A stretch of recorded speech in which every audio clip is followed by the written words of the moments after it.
Oxygen hemoglobin dissociation curve, you see the different allosteric effectors having the different effect on the oxygen binding to the hemoglobin.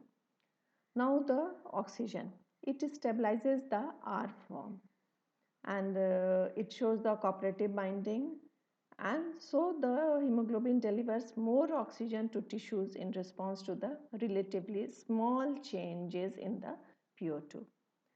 What happens in the lungs?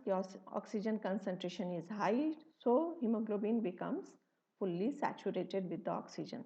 But in the peripheral tissues, there is the oxygen pressure is low, and where due to sigmoidal oxygen dissociation curve, hemoglobin carries and deliver the oxygen efficiently from site of high to site of low partial oxygen pressure. You see in the relaxed binding structure, when there is the oxyhemoglobin, oxygen molecules are bound to the ferrous iron, but in the deoxyhemoglobin, when the 2,3-BPG is attached, there is the tight binding and oxygen molecules are released. So the effect of that shows the effect of 2,3-BPG. Now the effect of pH of environment and PCO2. When the pH is low and PCO2 is high, they both decreases the oxygen affinity of hemoglobin, and that shifts to right in the oxygen dissociation curve and stabilizes the T form, that is deoxygenated form. And this effect of pH and PCO2 is known as Bohr effect. And when the pH is high and PCO2 is low, and then the dissociation curve shifts to left, and that stabilizes the R form. Here the Bohr effect, water, carbon dioxide, carbonic anhydrase, carbonic acid is formed, then dissociated into the bicarbonate and H ion, and this oxygen loving R form, high O2, low CO2, higher pH, and oxygen not so loving T form when the low O2, high CO2 and lower pH. That is why when the oxygen is released to the tissues. Excuse me. Here again in the RBC, you see oxygen from the plasma, CO2 from the plasma comes inside the RBC. It happens in the peripheral tissues, and the carbonic anhydrase convert the CO2H2 into the carbonic acid, then it is degraded into the bicarbonate and H ion, and this H ion is combines with the oxygenated hemoglobin, which releases the oxygen in the peripheral tissues and converted into the deoxy form. And here you see the bicarbonate concentration is increased, so it goes out of the RBC in the plasma, and chloride goes inside the RBC, and that is known as the chloride shift, which happens with the Bohr effect. And that is the same diagram. The mechanism of Bohr effect: deoxy form of hemoglobin having a greater affinity for H than oxyhemoglobin. So what happens when there is an increased H ion concentration? There is formation of salt bridges, and oxyhemoglobin is converted to deoxyhemoglobin. So we see when the H ion is high, PO2 is low, shift to right, that is deoxyhemoglobin, that is why when the oxygen is required in the tissues. But when the H ion is low, PO2 is high, then shift to left, that is the formation of oxyhemoglobin, then it transport the oxygen from the lungs to the peripheral tissues. Source of the protons we have seen with the reactions, and H lowers the pH in the tissues and favoring the unloading of the oxygen in the peripheral tissues. Here you see a flow chart of the glycolysis.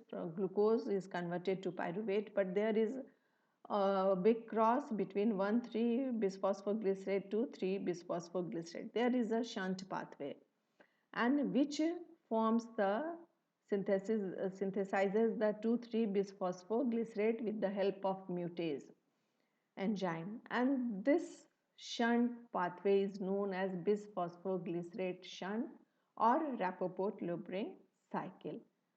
Here no generation of ATP but generation of 2,3-BPG, which attaches to hemoglobin and reduces the hemoglobin affinity for oxygen, and that is how with the attachment of 2,3-BPG, HB unloads oxygen in tissues easily, and that is the effect. It converts the oxyhemoglobin into the deoxyhemoglobin when the 2,3-BPG binds to the oxyhemoglobin.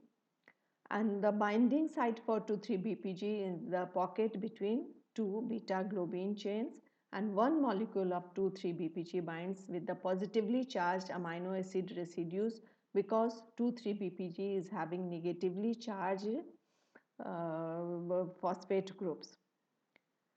And when oxygenation takes place, that narrows the pocket and releases the 2,3-BPG.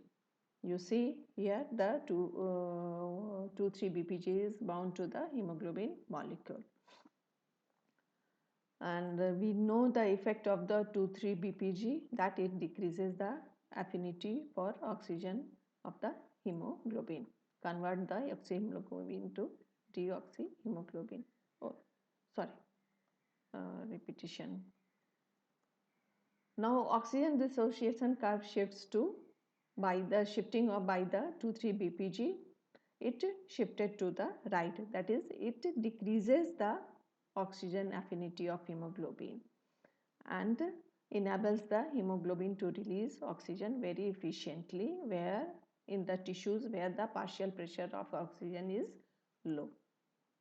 You see TENS formation, 2,3-BPG is attached, and there the it is converted when the oxygen molecule binds it, it is released, 2,3-BPG is released, and it is the relaxed form of the oxyhemoglobin. What happens in chronic hypoxia or anemia to the 2,3-BPG level? It is increased in chronic hypoxia, such in cases of high altitude or chronic obstructive pulmonary diseases. It is again increased in the chronic anemia. When there is increased level of 2,3-BPG, it lowers the oxygen affinity of hemoglobin, permitting greater unloading of oxygen in the tissues. That is the importance of 2,3-BPG levels in our body. What is about 2,3-BPG in transfused blood? In stored blood, it depleted, so hemoglobin fails to unload the oxygen in tissues when it is given to the patient, which requires it very urgently. But this hemoglobin, which is deficient in 2,3-BPG, acts as a oxygen trap, because instead of oxygen delivering, it binds to the oxygen. So what happens when the transfused RBCs are given? They restore their depleted 2,3-BPG in 6 to 24 hours. That is why the effect of blood transfusion is seen after 6 to 24 hours. To overcome this deficiency, this decreased 2,3-BPG level in stored blood, rejuvenation solutions are added to rapidly restore 2,3-BPG, and that also restore lost ATP. And which one is the rejuvenation solution? That is inosine. What inosine does? Inosine increases the AMP kinase enzyme, which increases